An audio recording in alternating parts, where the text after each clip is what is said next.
นี่ค่ะพ่อแม่พี่น้องมือนี่พบพ่อเก็บเห็ดน้ำกันพี่น้องค่ะมาเข้ามากับมาพ่อเลยพี่น้องนี่เห็ดดอกแรกแหกหมานของปีพี่น้องเอ้ย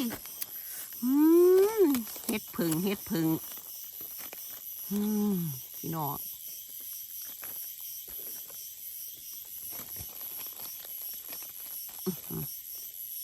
ยินข่าวว่าเห็ดละโงกเกิดได้พี่น้องคนเพราะตะเขามา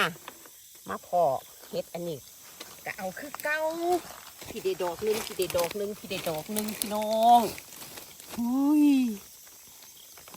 อุ้ยพี่ดอกหนึ่งพี่อ่ะ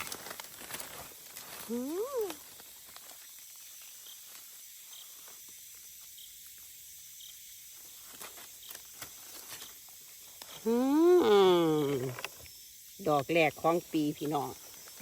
ไปต่อ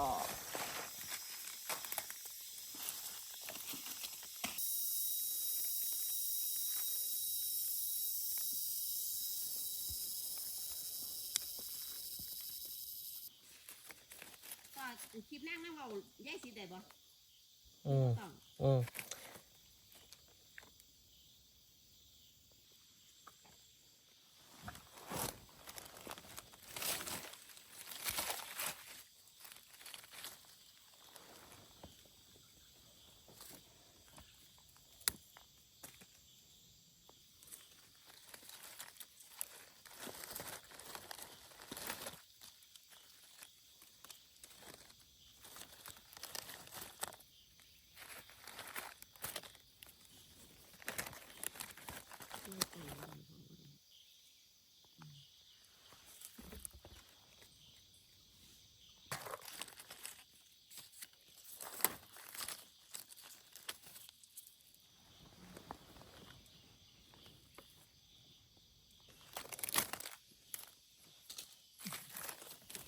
เดี๋ยวน้องจะถึงจับก่อนต้องเก็บเห็ด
ค่ะพี่น้องสำหรับ